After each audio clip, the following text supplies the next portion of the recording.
Hello बच्चों, आज का हमारा टॉपिक है बच्चे death of A partner class +2 का। पिछले लेक्चर में हमने कंप्लीट किया था रिटायरमेंट ऑफ ए पार्टनर। तो ये है डेथ ऑफ ए पार्टनर। तो सबसे पहले आपने ये देखना है कि what is the difference between the retirement of A partner and death of A partner. Retirement of partner मतलब पार्टनर विलिंगली चला गया, ठीक है, उसकी तबीयत ठीक नहीं थी, वो फॉरेन में सेटल हो गया, whatever is the reason, वो हमारा बिजनेस छोड़ के चला गया, ठीक है, उसने अपना हिस्सा ले लिया, तो हमने उसका सारा हिस्सा निकाला था। और अगर बी रिटायर हुआ है तो हमने कैपिटल अकाउंट बना के बी के पैसे किस में डाल दिए थे, बी के लोन अकाउंट में। अब ये पार्टनर की डेथ ही हो गई है, ठीक है। सो डेथ मतलब कि वो मर्जी से नहीं गया, मतलब कि डेथ इज द है वो गॉड का एक था कॉज, तो बंदा चला गया। अब जब बंदा चला गया तो फिर हमें उसके कैपिटल अकाउंट तो बनाना ही पड़ेगा as same in the retirement. तो हमें उसके जितने भी पैसे ड्यू हैं वो सारे बनते हैं, उसके फैमिली मेंबर्स को देने हैं, उसके लीगल रिप्रेजेंटेटिव को देने हैं जिसके नाम पे वो विल करके गया है, ठीक है। That is a separate part. But हमने प्रैक्टिकली क्या करना है और प्रैक्टिकली डिफरेंस क्या है। बच्चे +2 में आपने जितने भी क्वेश्चन किए उसमें हमने ये देखा कि जो रिटायरमेंट ऑफ पार्टनर हो रही है वो कब हो रही है, 1 अप्रैल को। 1 अप्रैल को आपके अकाउंट शुरू होते हैं नए, और पार्टनर भी रिटायर कब हो रहा है, 1 अप्रैल को। तो आपको ना ज्यादा हौच पौच नहीं होती कि आपने उसे इंटरेस्ट ऑन कैपिटल लगाना है, उसे सैलरी देनी है, उसे कुछ सम मंथ का प्रॉफिट देना, कुछ नहीं किया आपने। आपने क्या किया, रिटायरमेंट ऑफ पार्टनर में उसको जनरल रिजर्व का हिस्सा दिया, रिवैल्यूएशन अकाउंट बनाया, गुडविल का हिस्सा दिया, और जो अंदर कुछ था गुडविल या कोई लॉस था उसका हिस्सा देके उसके पैसे लोन अकाउंट में डाल दिए। बट आज हम कर रहे हैं डेथ ऑफ ए पार्टनर। और डेथ क्या है बच्चे, अनसर्टन डेथ तो कभी भी हो सकती है, ठीक है। तो सपोज पार्टनर की डेथ हो रही है 30 जून को, एबीसी पार्टनर थे, बी उसमें से मतलब कि B died on the 30th June. अब हमने बिजनेस कब स्टार्ट किया था पुत्र, 1 अप्रैल को। 1 अप्रैल से लेके 30 जून तक वो मेरे साथ था, वो हमारा पार्टनर था। तो इट मीन 3 महीनों में हमने बिजनेस किया, 3 महीनों में हमने कुछ प्रॉफिट कमाया होगा, उस प्रॉफिट का हिस्सा भी हमने इसे देना है। तो that is the only typical point in the death of A partner. बाकी सेम है जैसा रिटायरमेंट में किया था। तो हमने इसे 3 महीने का प्रॉफिट जो वो कैलकुलेट करके देना है। तो सबसे पहले आपका टॉपिक आ गया कि how to calculate profit for the 3 month. सबसे पहले आपने जब भी डेथ का क्वेश्चन करना है पेपर में, आपने लिख लेना है ऐसे, ABC सर्कल लगाओ, कौन सा पार्टनर मरा, यहाँ पे लिखा 1 अप्रैल को अकाउंट स्टार्ट हुआ, और यहाँ पे लिखो डेथ कब हुई है। तो यहाँ से पहले मंथ कैलकुलेट करो कि कितने महीने का आपने प्रॉफिट कैलकुलेट करना। 30 जून को हुआ तो 3 महीने बने, अप्रैल मई एंड जून। और अगर 1 जून को हुई होती डेथ तो फिर 2 मंथ बनने थे, क्योंकि तब हमने जून को तो कैलकुलेट करना ही नहीं था। तो मंथ कितने बन जाने थे आपके, अप्रैल एंड मई। अगर बंदा मरा है 30 सितंबर को तो 6 मंथ बन जाएंगे, 1 अक्टूबर को मरा तो भी 6 मंथ ही बनेंगे, ठीक है। अच्छा, अगर हमारा 15 अक्टूबर को तो फिर 6.5 मंथ बन जाएंगे। तो सबसे पहले जब आपने डेथ का क्वेश्चन अटेम्प्ट करना है, शुरू करने लगे हो आप क्वेश्चन, तो आप ये लिख लेना, सर्कल लगाओ जो पार्टनर की डेथ हुई है, और मंथ डेट लिखो कब वो मरा, फिर कैलकुलेट करो कितने महीने। तो यहाँ पे कितने महीने बने, 3 महीने। तो 3 महीने का मुझे उससे प्रॉफिट कैलकुलेट करके देना, क्योंकि वो 3 महीने हमारे बिजनेस में पार्टनर था। अब हमने प्रॉफिट एंड लॉस अकाउंट कब बनाना होता है, साल के एंड में। ये हमने पढ़ा था कंसेप्ट वाले चैप्टर में कि प्रॉफिट तो साल के एंड में ही हमने कैलकुलेट करेंगे। तो फिर ये 3 मंथ का प्रॉफिट जो कैसे कैलकुलेट करेंगे। तो 3 केसेस हैं आपके पास, आपने एग्जाम में क्लियरली पढ़ना है कि कौन सा केस आपने अप्लाई करना। सबसे फर्स्ट केस आ गया मेरा बच्चा, on the basis of last year profit. जितना पिछले साल प्रॉफिट था उतना ही अप्रोक्सीमेटली इस साल होएगा, ठीक है, कुछ कम या ज्यादा, ठीक है। अगर हमने लास्ट ईयर के प्रॉफिट पे कैलकुलेट करना तो लास्ट ईयर के प्रॉफिट को लिख लेना, दिया होगा आपको इंटू 3/12। यूनिटरी मेथड के अकॉर्डिंगली ये प्रॉफिट कितने महीने का है, 12 महीने का। इसे 12 से डिवाइड किया, इंटू कर दिया 3। 6 महीने बाद बना था तो 6/12 कर देना, और ये 3 महीने का प्रॉफिट आ गया। अब पूरे का पूरा 3 महीने का प्रॉफिट थोड़ी बी को दे देना, हमने बी को क्या देना, उसका शेयर। तो ये तो सिर्फ 3 मंथ का आया, उसके बाद बी का शेयर जो कि 2/6 है। तो last year profit into 3/12 into 2/6 कर देना आपने, तो ये उसका क्या आ जाएगा, शेयर आ जाएगा, ठीक है, profit of share for 3 month. Fine मेरा बेटा। अच्छा, अगला केस है, अगर सपोज पिछले साल के प्रॉफिट लॉसेस थे या कुछ प्रॉब्लम थी, आपका बिजनेस अच्छी तरह से नहीं चल रहा था, तो आप क्या कर सकते हो, on the basis of average profit of the previous year. आपने प्रॉफिट कैसे कैलकुलेट करना है, पिछले कुछ सालों का एवरेज प्रॉफिट कंसीडर कर लो। किसी साल प्रॉफिट, अगर आपका प्रॉफिट बहुत फ्लक्चुएटिंग है, किसी साल ज्यादा हो रहा है, किसी साल कम हो रहा है, तो partner generally take the average profit as a base for calculating the profit for the 3 month. आपने एवरेज प्रॉफिट निकाल लिया पुत्र। एवरेज प्रॉफिट कैसे निकलेगा, profit of an year over N. Suppose आपने 4 सालों का प्रॉफिट का एवरेज लेनी है, तो आपने 4 सालों के प्रॉफिट को प्लस किया, डिवाइडेड बाय कर दिया 4। आपके पास क्या आ गया, एवरेज प्रॉफिट है। अब एवरेज प्रॉफिट को फिर वही कर दो, इंटू 3/12 एंड इंटू बी का शेयर 2/6। तो ये उसका आंसर आ जाएगा, ठीक है मेरा बच्चा। एक और केस है, तीसरा है on the basis of the profit ratio. ये था पिछले साल के प्रॉफिट के बेस पे, ये था पिछले कुछ सालों के एवरेज प्रॉफिट के बेस पे। थर्ड है आपके पास कि आपको पता है कि आपका जो सेल होती है ना उसका कुछ परसेंटेज आप प्रॉफिट कमाते हो। तो बिजनेसमैन जो होते हैं वो फर्म के जो होते हैं उन्हें परसेंटेज कैलकुलेट कर लेते हैं, जो हम रेशियो वाले चैप्टर में वैसे डिस्कस करेंगे। सपोज आपने पिछले साल का प्रॉफिट दिया हुआ और पिछले साल की सेल दी हुई है, तो आपने रेशियो कैसे कैलकुलेट करनी है, profit of last year over cell of the last year into 100 करके आपके पास एक रेशियो आ गई, एक परसेंटेज आ गई कि यानी कि सेल का इतने परसेंटेज आप प्रॉफिट कमाते हो। आपने परसेंटेज निकाल ली, सपोज लेट इट बी 20%। अब आपको सेल बुक से पता चल जाएगा, सेल 3 मंथ की दी होगी आपको, तो 3 मंथ की सेल जो आपको दी है उसका 20% आपने क्या कमाया बच्चे, प्रॉफिट। अब इसको दोबारा से 3/12 नहीं करना, क्यों, क्योंकि ये सेल ऑलरेडी आप कितने महीने की ले रहे हो, 3 मंथ की, इंटू 20% कर लिया, इंटू बी का शेयर, ठीक है, क्योंकि ये 20% लगा के क्या आ गया आपका प्रॉफिट, और उस प्रॉफिट में से भी आपने क्या देना है, बी का शेयर देना है। तीनों में से कोई एक केस लगा के जैसी भी इंफॉर्मेशन आपको दी होंगी, आपने बी का 3 महीने का प्रॉफिट कैलकुलेट कर लिया। समझ गए? दोबारा से शुरू करते हैं, एक छोटा सा रिकैप लेते हैं। डेथ ऑफ पार्टनर में क्या डिफरेंस है रिटायरमेंट में, कि डेथ इज अनसर्टन, और जो डेथ है वो कभी भी हो सकती है। तो जितने मंथ बाद भी पार्टनर की डेथ हुई है 1 अप्रैल के बाद, जितने मंथ बाद, आपने उतने महीनों का प्रॉफिट जो है वो बी को देना है, क्योंकि बी तब तक हमारा पार्टनर था। और वो प्रॉफिट कैसे कैलकुलेट करना है, या तो on the basis of last year profit, या on the basis of the average profit of previous year, या on the basis of the profit sale ratio. तो पिछले साल का प्रॉफिट ओवर पिछले साल की सेल इंटू 100 करके एक रेशियो आ जाएगी। उस रेशियो को आपने लगाना किसके ऊपर है मेरा बच्चा, करंट ईयर की सेल के ऊपर, जो भी 3 महीने की आपको दी होगी, और उसमें से बी का शेयर लगाना। एक फिगर आ गई, सपोज ये सारा कुछ कर कर आके आपके पास 10,000 आ गया, 10,000 क्या आया, बी का share of the profit for 3 month. तो इसकी जनरल एंट्री है। ऑल्टरनेटिव इसकी 2 है, जिसके अकॉर्डिंगली आप जनरल एंट्री कर सकते हो, कोई भी कराना, ठीक है, दोनों ही ठीक होते हैं। या तो आप कर सकते हो PNL suspense account debit to B's capital, B को मैंने 10,000 देने हैं जो उसका प्रॉफिट आया, अब डेबिट क्या करेंगे, पीएनएल सस्पेंस। वाई सस्पेंस, क्योंकि अभी एग्जैक्टली मैंने प्रॉफिट एंड लॉस अकाउंट बनाया नहीं है, तो इसलिए आपने एक वर्ड यूज क्या कर लिया, पीएनएल सस्पेंस अकाउंट। और अगर लॉस आए, सपोज पिछले साल आपका लॉस था, तो फिर उससे लॉस का शेयर मिलेगा, तो एंट्री आपने रिवर्स कर देनी है, B's capital account debited to PNL suspense account, ठीक है पुत्र।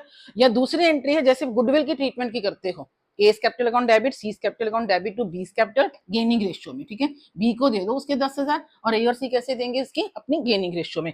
अगर लॉस है तो एंट्री रिवर्स हो जाएगी, B's capital account debited to A's capital to B's capital, ठीक है मेरा पुत्र, ये एंट्री होगी। अच्छा, ये था मेन पॉइंट। अब हमने क्या करना है, अगर बी को सैलरी भी मिल रही थी, बी को सैलरी मिल रही थी as per the partnership deed, तो आपने इसे 3 महीने की सैलरी भी देनी है। अगर तो आपको सैलरी दी हुई है पर मंथ, तो उसे 3 से मल्टीप्लाई कर देना। पर अगर आपको सैलरी दी हुई है बच्चे साल की, तो फिर उसे 3/12 करके अपने यूनिटरी मेथड लगा के 3 महीनों की सैलरी भी कैलकुलेट कर लेनी है। और अगर आप इंटरेस्ट ऑन कैपिटल भी दे रहे हो पार्टनर को, तो 3 महीने का उसे इंटरेस्ट ऑन कैपिटल भी मिलेगा। और उसकी एंट्री क्या कैसे कैलकुलेट करना आपने, capital into 3/12 into rate over 100, जो भी रेट आपका डिसाइडेड था 6% या 8%। मतलब कहने का मतलब ये है, क्योंकि पार्टनर की डेथ इन बिटवीन ईयर हो रही है, तो रिटायरमेंट के अलावा आपने इसे गुडविल का शेयर देना, जनरल रिजर्व का शेयर देना, रिवैल्यूएशन का हिस्सा देना है, उसकी कैपिटल अकाउंट के बैलेंस को पे करना है, ठीक है। उसके अलावा 3 महीने का उसे इंटरेस्ट ऑन कैपिटल भी देना अगर लिखा है, सैलरी भी देनी है अगर वो एंटाइटल्ड था, और 3 महीने का उसका प्रॉफिट का शेयर भी उसे क्या है देना। फिर 3 महीने की कोई ड्रॉइंग्स भी होंगी, वो भी हम करेंगे। और अगर लोन दिया हुआ पार्टनर ने फर्म को लोन दिया हुआ, तो उसके ऊपर भी 6% इंटरेस्ट उसे 3 महीने का देना ही देना है, ठीक है। वो अंडरस्टूड है, वो एज्यूम्ड है कि आपने खुद ही करना, सम नहीं लिखेगा। अब ये मेन पॉइंट हमने डिस्कस कर लिया। अब हम करेंगे कि how to make a B's capital account. B का कैपिटल अकाउंट बना के आपने इसके पैसे कहां पे ट्रांसफर कर देने हैं, टू बीज लीगल रिप्रेजेंटेटिव अकाउंट में। तो अब हम बनाते हैं बी का कैपिटल अकाउंट, ठीक है। अब बनाएंगे बच्चे बी का कैपिटल अकाउंट। अब बी की डेथ हो गई, तो बी के हमने सारे बैलेंस किसको ट्रांसफर कर देने, बी के लीगल रिप्रेजेंटेटिव अकाउंट को। तो मैंने यहाँ पे मैक्सिमम फिगर आपके लिए शो कर दी है, ठीक है। आप इसका क्लोज लुक लो कि मींस के क्या बी की डेथ पे उसके परिवार वालों को, उसके लीगल रिप्रेजेंटेटिव को मिलेगा। Maximum item I have displayed in the account. तो सबसे पहले आपने क्या लिखना है, बाय बैलेंस ब्रॉट डाउन। जो बैलेंस शीट में उसका पुराना कैपिटल अकाउंट दिया होगा वो लिख देना आपने, कि तो उसकी कैपिटल उसको मिलेगी। नेक्स्ट, अगर जनरल रिजर्व है, मैंने हर बार बताती हूँ एडमिशन में और रिटायरमेंट में बताया था कि बैलेंस शीट में 7 आइटम्स हैं जो आपने ट्रांसफर करनी होती है ओल्ड रेशियो में। General reserve, capital reserve, workman compensation reserve, investment fluctuation reserve, अंदर गुडविल दी होगी, एडवर्टाइजमेंट सस्पेंस होगा, and profit and loss account. तो आपने क्या करना मेरा पुत्र, जनरल रिजर्व, ठीक है, जनरल रिजर्व में से उसका दे देना। ये देखो कैसे कैलकुलेट करना, जनरल रिजर्व का जो भी अमाउंट होगा इंटू 2/6। अगर उसकी रेशियो क्या है 3:2:1 है, तो बी का शेयर कितना बन गया 2/6। तो आपने जनरल रिजर्व में से 2/6 करके उसका यहाँ पे अमाउंट लिख देना। रिवैल्यूएशन का अगर प्रॉफिट आया, कई बार वो समय रिवैल्यूएशन अकाउंट बनाने के लिए भी कहेगा और कई बार वो बिना रिवैल्यूएशन के ही क्वेश्चन आएगा। तो रिवैल्यूएशन अकाउंट आपने बनाया, अगर तो उसका प्रॉफिट आया तो उसका शेयर यहाँ पे आ जाएगा, और अगर रिवैल्यूएशन का लॉस आया तो कैपिटल अकाउंट के कहाँ पे आ जाएगा बच्चे, डेबिट साइड पे आ जाएगा। ठीक है मेरा पुत्र। फिर पीएनएल सस्पेंस, पीएनएल सस्पेंस मतलब जो भी मैंने बताया कि 3 मंथ का आपने प्रॉफिट कैलकुलेट करना, तो उसे लिखना कैसे है, बाय पीएनएल सस्पेंस अकाउंट। ठीक है मेरा पुत्र। और कैसे कैलकुलेट करना, we have discussed in detail. ये है by A's capital and by C's capital. ये किसके लिए लिखा मैंने, गुडविल के लिए, क्योंकि गुडविल की एंट्री क्या बनी, A's capital account debited, C's capital account debited to B's capital in the gaining ratio, मतलब के रिमेनिंग टू आउटगोइंग। ठीक है, तो जो उसकी डेथ हो गई उसको उसका गुडविल का शेयर देंगे कौन, ए और सी इन देयर गेनिंग रेशियो। तो हमने यहाँ पे लिख दिया bye A's capital by C's capital goodwill के लिए। अगर आप उसे इंटरेस्ट ऑन कैपिटल देते थे तो ये भी कैपिटल अकाउंट की कौन सी साइड पे आता है, क्रेडिट साइड पे, तो बाय आईओसी। और आईओसी को कैसे कैलकुलेट करना है, capital into rate over 100 into 3/12 करके मेरा पुत्र, क्योंकि 3 महीने बाद डेथ हुई है, 6 मंथ बाद हुई तो 6/12 कर देंगे। फिर उसको सैलरी मिलती थी तो वो भी देंगे, सैलरी अगर पर ईयर दी हुई है आपको तो आपने क्या कर देना, इंटू 3/12 कर देना। अगर अंदर वर्कमैन कंपनसेशन रिजर्व दिया हुआ है तो उसका कैसे शेयर निकाल लेंगे, वर्कमैन कंपनसेशन रिजर्व इंटू 2/6 कर दिया। अच्छा, डेबिट साइड पे क्या आ गया, जिससे कैपिटल अकाउंट उसके कम होंगे, एक तो रिवैल्यूएशन लॉस आ गया, ड्राइंग्स है तो ड्राइंग कैपिटल अकाउंट के डेबिट साइड पे आती है। 3 महीने में अगर उसने कोई ड्राइंग्स निकलवाई है तो वो भी आ जाएंगे 2 ड्राइंग करके। और अगर पार्टनरशिप डीड में लिखा हुआ कि ड्राइंग के ऊपर इंटरेस्ट देना है तो वो ड्राइंग के ऊपर इंटरेस्ट भी आपने कैसे निकाल देना है, 3/12 करके, 3 मंथ का, वो भी डेबिट हो जाएगा। बैलेंस शीट के अंदर अगर पुरानी बैलेंस शीट के अंदर गुडविल थी तो उसे आपने इधर ट्रांसफर कर देना टू गुडविल। अब इनको प्लस करके ये माइनस करके आपके पास जो फिगर आई वो कहाँ पे ट्रांसफर होएगी, टू बीज लीगल रिप्रेजेंटेटिव अकाउंट। मतलब कि बी के हमने लीगल रिप्रेजेंटेटिव को इतने पैसे देने हैं उसकी डेथ पे, ये उसका हिस्सा बनता था। सपोज सब कुछ प्लस माइनस करके 1 लाख रुपए आ गया। अब 1 लाख रुपए आपके पास इमीडिएटली देने के लिए नहीं होगा, आपका अपना बिजनेस की फाइनेंशियल कंडीशन भी क्या हो सकती है, डिस्टर्ब हो सकती है। तो हम क्या करेंगे, यहाँ पे अब सीखेंगे हम लोन अकाउंट बनाना। ये जो पैसे हैं लीगल रिप्रेजेंटेटिव के या रिटायरमेंट मैंने उसके पैसे बी के लोन अकाउंट में ट्रांसफर किए थे, तो हम लोन अकाउंट बनाएंगे। लोन अकाउंट में वो कोई शर्त रख लेंगे, ठीक है, कि हम इसे 4 इंस्टॉलमेंट देंगे या 2 इंस्टॉलमेंट देंगे विद इंटरेस्ट। तो अब हम देखेंगे कि हम लोन अकाउंट कैसे बनाना है। ठीक है मेरा बच्चा। तो डेथ का क्वेश्चन आता है 5 मार्क्स का, जितने भी आपके यहाँ पे पॉइंट टिक टिक लगेंगे उतनी आपको स्टेप मार्किंग मिल जाएगी। तो आपने ये बहुत ही अच्छे से प्रिपेयर करना। 5 मार्क्स बिल्कुल ही, मतलब कि बिल्कुल भी छोड़ने वाला ये टॉपिक नहीं है। तो डेथ में क्या करना है, पुरानी चीजें सबको हिस्सा दे देना एज इन द रिटायरमेंट। नया पॉइंट है सिर्फ और सिर्फ के 3 महीने का आपने से प्रॉफिट देना है। तो 3 महीने का प्रॉफिट देना है, या तो पिछले साल के प्रॉफिट के बेस पे, या एवरेज प्रॉफिट के बेस पे, या प्रॉफिट और सेल की रेशियो के बेस पे। ठीक है मेरा बच्चा। अब हम देखते हैं कि सपोज उसका बैलेंस आ गया पुत्र 1 लाख रुपीज, तो 1 लाख का हमने लोन अकाउंट कैसे बनाना है। ठीक है, वो हम एक इमेजिनरी एग्जांपल लेते हैं कि 1 लाख का लोन था, मैंने इसे कहा कि मैं आपको 4 इंस्टॉलमेंट में दूंगी। तो 4 इंस्टॉलमेंट कितनी बनी, 1 लाख को 4 से डिवाइड किया, 25-25 हजार की 4 किस्तें बन गई, और विद इंटरेस्ट 10%। तो 10% इंटरेस्ट सेपरेटली देंगे और 25,000 हम उसे किस्त का देंगे। तो how to make a loan account वो हम देखते हैं। ठीक, अब बनाते हैं बच्चे लीगल रिप्रेजेंटेटिव अकाउंट और बी का लोन अकाउंट। ठीक है, या कल्ला लोन अकाउंट आप ऐसे कुछ भी बोल सकते हो, सेम वे में ही बनना है रिटायरमेंट का भी, इसलिए मैंने लिख दिया बीज लोन अकाउंट। ठीक है, अगर आप रिटायरमेंट के केस में बना रहे हो और अगर डेथ में बना रहे हो तो फिर बी का लोन नहीं लिखना, फिर आपने लिखना लीगल रिप्रेजेंटेटिव अकाउंट। ठीक है मेरा पुत्र। अब क्या हुआ, सपोज हमने पिछले समय क्या देखा, पिछले में कि हमने 1 लाख उसे देना है, तो 1 लाख का सपोज हमने 4 इंस्टॉलमेंट देनी है, तो 1 लाख को 4 से डिवाइड करके 25,000 की क्या आ गई आपके पास, इंस्टॉलमेंट आ गई, 4 साल का देंगे, and together with interest 10%। Together with interest मतलब भैया आप उसके पैसे 4 साल में दे रहे हो तो इंटरेस्ट तो देना ही पड़ेगा। एंड टुगेदर का मतलब होता है कि 25,000 तो दोगे ही दोगे, उसके बाद जितना इंटरेस्ट का बनेगा वो भी साथ में दोगे। अब क्या हुआ, ये आपके पास आ गया 1 अप्रैल को, सपोज 20 कैपिटल अकाउंट आ गया 1 लाख, वहां से आपने 1 लाख इधर ऐसे ट्रांसफर कर दिया। ठीक है, अब यहाँ पे आपने क्या लिखना है, बाय इंटरेस्ट। इंटरेस्ट आपका क्या हो जाएगा, उसमें प्लस हो गया, इंटरेस्ट आ गया आपके पास 10,000। अब टोटल आपने देना था उसका 1,10,000। ठीक है मेरा पुत्र। तो ये आ गया आपके पास 1,10,000, ये देना आपने। अब अपने 2 कैश कितना दिया उसे, 2 कैश, एक तो आपने इसे दिया 25,000 इंटरेस्ट इंस्टॉलमेंट का, और टुगेदर विद इंटरेस्ट 10,000 इंटरेस्ट आपने सेपरेटली दिया, तो यहाँ पे आ गया 35,000 दे दिया आपने।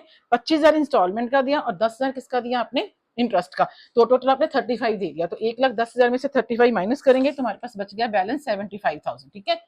अच्छा, अगले साल आपके पास आ जाएगा bye balance brought down, by balance brought down 75,000, इसके ऊपर फिर आपने इंटरेस्ट लगा दिया, ड्यू कर दिया, इंटरेस्ट आ गया आपका 10% 7,500, ठीक है, क्रैम कर दे सकते हो, बाय इंटरेस्ट प्लस करी जाना, यहाँ पे इंस्टॉलमेंट आपने पे करी जानी है। टोटल बन गया 82,500। यहाँ पे आ गया आपके पास बच्चे 82,500 और यहाँ पे कैश कितना आएगा अब, टू कैश। कैश आपने देना 25,000 देना आपने इंस्टॉलमेंट का और 7,500 आपने दे दिया इंटरेस्ट का सेपरेटली। तो टोटल आपने दिया 32,500 और बैलेंस आ गया आपके पास 50,000। तो ये लिख दिया आपने to balance carry down.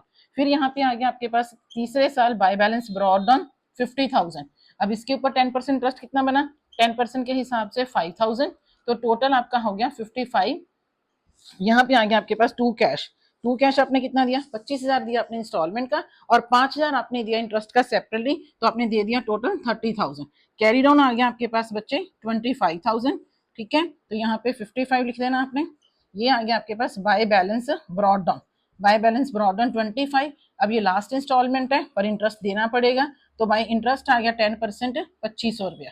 Total बना कितना 27,500 और अपने लास्ट ईयर के एंड में से टू कैश कितना दे दिया, सारा ही 2,500 दिया, 25,000 दिया आपने किसका, इंस्टॉलमेंट का, और 2,500 दिया इंटरेस्ट का, तो सारा दे दिया और ये अकाउंट का हो गया आपका क्लोज हो गया। ठीक है मेरा पुत्र, तो क्या किया आपने, 1 लाख देना था, पहले साल 10,000 इंटरेस्ट लगा तो आपने टोटल पे कर दिया 35, 25,000 इंस्टॉलमेंट का, 10,000 इंटरेस्ट का, बैलेंस आ गया 75, बैलेंस ब्रॉड डाउन हो गया, उसके ऊपर इंटरेस्ट लगा 7,500। फिर अपने सेकंड इंस्टॉलमेंट पे की, बैलेंस 50,000 आ गया, फिर इंटरेस्ट लगा 5,000। फिर आपने थर्ड इंस्टॉलमेंट पे की तो बैलेंस आ गया 25,000, 2500 इंटरेस्ट प्लस करके आपने चौथी इंस्टॉलमेंट भी जो पे कर दी। तो इस तरह इसका लोन अकाउंट जो 4 साल में आपने क्या कर दिया, खत्म कर दिया। ठीक है मेरा बच्चा, so this was a very simple topic of the death. Death का 5 मार्क्स का क्वेश्चन आता है, कंपलसरी आता है। रिटायरमेंट और एडमिशन में तो कभी कभी चॉइस आती है, बट डेथ का question is a for sure. ठीक है, आना ही आना है। 5 मार्क्स का बड़ा क्वेश्चन आएगा और 1-2 नंबर किसके क्या आएंगे, एमसीक्यू। और एमसीक्यू में भी क्या पूछेगा आपसे कि profit and loss suspense account कैसे कैलकुलेट करते हैं, तो वो आपने ध्यान देना है। पिछले साल के प्रॉफिट के बेस पे या एवरेज प्रॉफिट के बेस पे या प्रॉफिट रेशियो के बेस पे। लॉस है तो एंट्री उल्ट कर देनी है। ठीक है, आपने एंट्री वैसे बनी क्या, PNL suspense account debit to B's capital. अगर लॉस आएगा तो बीस कैपिटल टू पीएनएल सस्पेंस। पहले अपनी सारी वर्किंग दिखा देनी, पीएनएल सस्पेंस कैलकुलेट कर लिया, जनरल रिजर्व का हिस्सा, आईओसी का हिस्सा, रिवैल्यूएशन अकाउंट बना लिया। फिर आपने बनाना है बीस कैपिटल अकाउंट, और बी के कैपिटल अकाउंट में मैक्सिमम इंफॉर्मेशन जो मैंने बताई है उसमें से कोई 5 या 6 होंगी, वो शो करके बैलेंस कहाँ पे ट्रांसफर करना, बी के लीगल रिप्रेजेंटेटिव अकाउंट में। ठीक है, उसके साथ वो लोन अकाउंट नहीं पूछते हैं, वहीं पे आपका सम खत्म हो जाएगा। लोन अकाउंट सेपरेटली आता है 3 या 4 मार्क्स का क्वेश्चन। आपको बताया होगा कि इतना बैलेंस है, ये रेट ऑफ इंटरेस्ट है, इतनी इंस्टॉलमेंट है, और उसके अकॉर्डिंगली आपने ऐसे कैपिटल अकाउंट बना के क्या कर देना, उसे खत्म कर देना। ठीक है मेरा बच्चा, तो ये हो गया आपका डेथ ऑफ ए चैप्टर। ठीक है, तो till then have a nice day.